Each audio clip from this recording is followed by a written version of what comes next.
Así que bueno, ya estamos con Rodrigo Martínez Smith para que nos cuente un poquito sobre historia. Buenas tardes. Hola, Rodri. ¿Cómo andamos? Nos venías a contar sobre Mariano Moreno. Sí, Mariano Moreno, bueno, me parece correcto llamarlo un prócer truncado, ¿no es cierto? Por la corta vida que tuvo, vivió menos de 33 años, ¿no es cierto? Es un prócer de la historia argentina de la época de la Revolución de Mayo. Sin embargo, en el momento de la Revolución no fue muy protagonista, sino antes y después, digamos, no como se lo conoce tanto a los demás, como Saavedra, qué sé yo, etcétera. Bueno, nace en el Virreinato del Río de la Plata en 1778, 2 años después de la publicación del libro de Adam Smith, ¿no es cierto? En otro contexto histórico. No habrá visto, no habrá llegado a ver el libro de Adam Smith. Sí, seguro que lo habrá conocido. Belgrano lo conoció.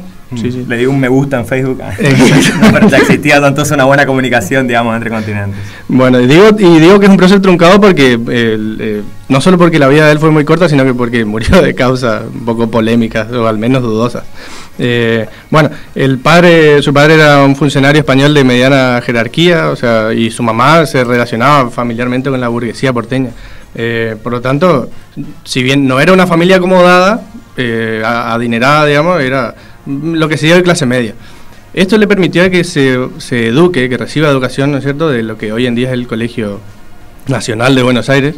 En ese momento era el Colegio San Carlos, y bueno, pero como no tenía justamente el poder adquisitivo para acceder a los estudios, le permitían ir como oyente. Es un dato particular. No tenía una beca, digamos. Exactamente. Bien. Y bueno, luego de la parte profesional de su vida, ¿no es cierto?, va a estudiar abogacía a la Universidad de Chuquisaca, esto es en Bolivia. Chuquisaca. Yo le hubiese dicho que era Japón. Sí, yo también. Y bueno, y más tarde, cuando se recibe, ¿no es cierto?, empieza a ejercer, y se dice que tenía mucha habilidad para la oratoria y la redacción, ¿cierto? Entonces esto es determinante en su vida. ¿Por qué? Porque aparte él era defensor de la causa del indio, ¿no es cierto?, de los pueblos originarios. Entonces, con su habilidad para la oratoria y la redacción, defiende a algunos indios que eran abusados por sus patrones, y esto le genera enemistades con políticos de la época. Entonces, bajo presión, luego de haberse casado y tenido un hijo, ¿no es cierto?, él, para proteger a su familia, decide volver a Buenos Aires. Y esto es determinante. ¿Por qué? Porque en 1805 vuelve a Buenos Aires y ahí empieza a formarse, a hacerse su lugar en la historia del Virreinato del Río de la Plata. Acá, ¿Él llegó a tener un cargo público? Sí, acá en el Virreinato tuvo un cargo público, como relator de la audiencia, ¿no es cierto?, y asesor del Cabildo de Buenos Aires. Y en ese contexto él observaba muy bien la realidad, ¿no es cierto?, y empieza a ver una cuestión bastante particular de la época, que es la formación de dos grupos, la polarización de dos grupos de poder. Por un lado los comerciantes españoles, ¿no es cierto?, y los terratenientes, los hacendados del Río de la Plata. ¿Y por qué decimos que son grupos de poder muy polarizados? Porque tenían intereses contrapuestos. Los comerciantes españoles tenían un comercio monopolista con el reino de España, ¿no es cierto? Uh-huh. Y no permitían que otros comercien con el virreinato. Claro, se beneficiaban de ese poder, digamos... De monopolio, exactamente. Cobraban precios excedentes, se beneficiaban de esa situación.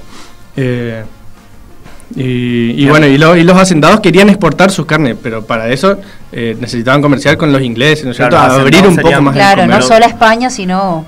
Los hacendados eran los ganaderos, digamos. Claro, los acá, digamos, de producción exactamente, local. De exportación de cuero y sus derivados. Y bueno, o sea, claro, digamos, ellos lo que querían era encontrar otros países con los que comerciar para poder tener ventaja. O sea, realmente estos países le ofrecían mejores precios, digamos, le compraban sus productos a mejores precios. Totalmente, y no solo eso, sino también que aportaba ingresos a las arcas públicas.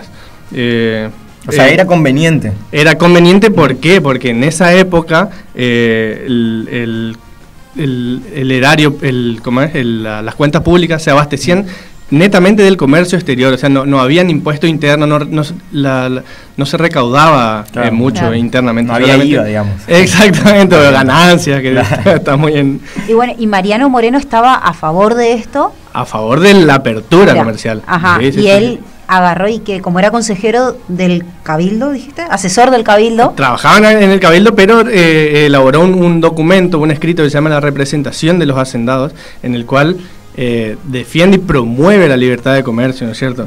Y bueno, esto hace que se libere el comercio, en definitiva, después de una serie de conflictos, se libera en definitiva y convence al virrey de que abra el comercio con los ingleses y soluciona muchos de los problemas económicos de la época. Sí, dos cositas como para ir redondeando. Acá Juan dice que leyó tu texto y decía algo de dulce de leche, no le quedó claro. Y la felicidad de Moreno estaba acotada porque no se había inventado todavía el dulce de leche. Eso es una fuente un poco polémica, pero sí, algo de eso sabemos. Y habías dicho que volvió a Argentina en 1805 y en 1810 fue la Revolución de Mayo. ¿Tuvo alguna, qué rol, digamos, fue el que tuvo en esta revolución? Y él lo ensartaron, digamos, como secretario de la primera Junta de Gobierno. Él no participó activamente en ese periodo cortito, digamos, pero sí trabajó antes en lo que dijimos recién y posteriormente, ¿no es cierto? Abrió bibliotecas públicas, fundó... reglamentó el comercio, ¿no es cierto? Elaboró lo que sería un antecedente del Código Aduanero y demás, y bueno, pero sí tuvo mucho peso después. Tuvo un conflicto interno con Saavedra, que eso le generó que lo manden de comisión a Londres, y bueno, en el medio del océano pasa algo, se enferma y...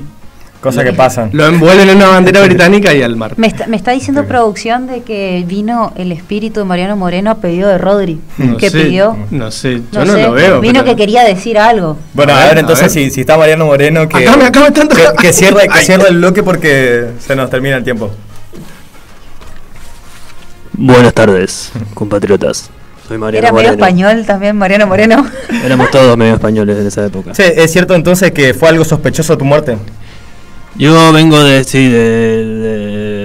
Bueno, ese es un consejo que le quería dar a ustedes. Un consejo, vengo a darles un consejo. ¿Sabes que vos viajaste un martes 13? Te dicen no te cases ni te embarques y vos te fuiste a la vieja continente. Yo desobedecí un consejo que me había dado mi abuela cuando era chico.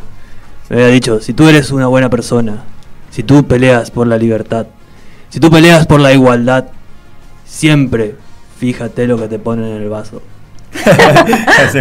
Y yo no le hice caso y bueno, me tomé eso y bueno, terminé en el mar. Por eso les vengo a mojar todo acá al estudio. Te invitamos a que te quedes en el bloque de redes sociales. Vamos a hacer los sorteos que le venimos prometiendo a los oyentes desde el primer programa y en el 10º se termina cumpliendo. Así que vamos a empezar con el bloque de redes sociales.